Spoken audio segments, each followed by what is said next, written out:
CBI చెప్తుంది accused అని, మళ్ళీ అదే అవినాష్ రెడ్డికి సీట్ ఇచ్చారు అంటే ఇది హత్య రాజకీయాలు, రౌడీ రాజకీయాలు, ఇది మాఫియా రాజకీయాలు, గూండా రాజకీయాలు కాకపోతే ఇక ఏమిటి? ఇందుకేనా అధికారం ఇచ్చింది? ఇందుకేనా అన్న జగన్మోహన్ రెడ్డి గారికి అధికారం ఇచ్చింది? ఎందుకు చేశారు ముఖ్యమంత్రిగా? ఇక్కడే ఉంది. ఏం నది?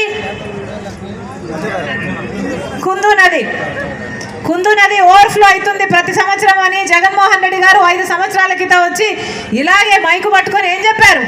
ఆ నది విస్తీర్ణం చేస్తాము, అది ఉప్పొంగకుండా చూసుకుంటాము, నంద్యాలలోకి రాకుండా నష్టం జరగకుండా చూసుకుంటాము అని జగన్మోహన్ రెడ్డి గారు చెప్పారా?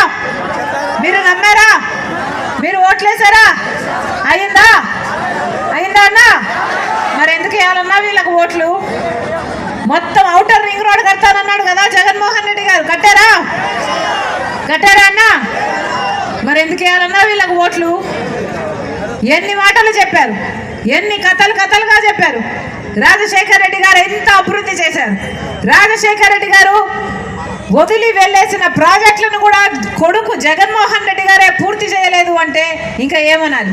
వీళ్ళ రాజశేఖర్ రెడ్డి గారి ఆశయాలను నిలబెట్టేది, బిడ్డల ఉద్యోగాల విషయం అయితేనేమి, చదువు విషయం అయితేనేమి రాజశేఖర్ రెడ్డి గారు ఎంత అద్భుతంగా చూసుకున్నారు. ఫీజు రీయింబర్స్మెంట్ అయితేనేమి, జాబ్ క్యాలెండర్లు అయితేనేమి. జగన్మోహన్ రెడ్డి గారు ఏం చెప్పారు? ఇలాగే మైకు పట్టుకొని 5 సంవత్సరాల క్రితం సంక్రాంతి వచ్చినప్పుడల్లా జాబ్ క్యాలెండర్ వస్తుందని చెప్పాడా లేదా? సంక్రాంతి ప్రతి సంవత్సరం వస్తుంది, ప్రతి జనవరిలో జాబ్ క్యాలెండర్ కూడా వస్తుంది అన్నాడే జగన్మోహన్ రెడ్డి గారు. మరి 5 సంవత్సరాలు అయింది, 5 సంక్రాంతులు అయిపోయాయి. ఎన్ని క్యాలెండర్లు వచ్చాయి? ఒకటైనా వచ్చిందా? ఒక్క జాబ్ క్యాలెండర్ అయినా వచ్చిందా? ఇలాగే మైకు పట్టుకొని 5 సంవత్సరాల కింద జగన్మోహన్ రెడ్డి గారు చెప్పిన మాట 2,30,000 ఉద్యోగాలు ఖాళీగా ఉన్నాయి ప్రభుత్వ శాఖల్లో, అవన్నీ భర్తీ చేస్తానన్నాడు జగన్మోహన్ రెడ్డి గారు. ఈ రోజుకి 5 సంవత్సరాలు అయిపోయింది. ఎన్ని భర్తీ చేశారు?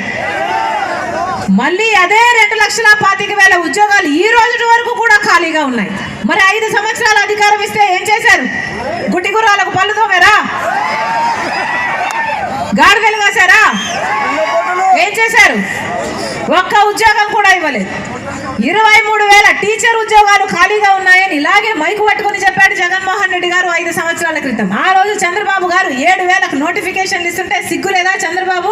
23,000 ఉద్యోగాలు ఖాళీగా ఉంటే 7,000కే నోటిఫికేషన్లు ఇస్తున్నామని అడిగాడు జగన్మోహన్ రెడ్డి గారు. మరి ఈ రోజు అదే మళ్ళీ 23,000 ఉద్యోగాలు 5 ఏళ్ల తర్వాత కూడా ఖాళీగా ఉన్నాయి. మరి జగన్మోహన్ రెడ్డి గారు మెగా డిఎస్సి ఇస్తానని చెప్పిన వాడు 6,000తో ఒక దగా డిఎస్సి ఇచ్చారు.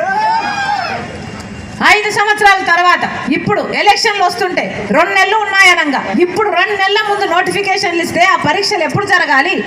ఆ బిడ్డలకు ఉద్యోగాలు ఎప్పుడు రావాలి? ఇదేమన్నా అయ్యేదా? సచ్చేదా? ఆలోచన చేయండి. ఎందుకు వేస్తున్నాం వీళ్ళకు ఓట్లు? కనీసం కుంభకర్ణుడైనా 6 నెలలు నిద్రపోతాడు, 6 నెలలు పనిచేస్తాడు.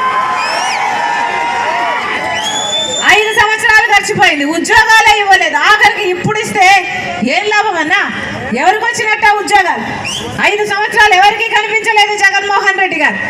రాజశేఖర రెడ్డి గారు ఉన్నప్పుడు ప్రజా దర్బార్ రోజు వేల కొద్ది మనుషులను, ప్రజలను కలిశాడు రాజశేఖర రెడ్డి గారు. ఎవరు ఏ ఇబ్బంది తీసుకువెళ్ళినా, ఆరోగ్యశ్రీ అయినా, ఫీజు రీయింబర్స్మెంట్ అయినా, ఇల్లు లేదనన్నా, రేషన్ అన్నా, ఇంకోటైనా ఏ అవసరం ఉంటే అవసరానికి వేల కొద్ది ప్రజలను 2-3 గంటలు ప్రతిరోజు ప్రజా దర్బార్లో కలిసిన మనిషి నాయకుడు రాజశేఖర రెడ్డి గారు.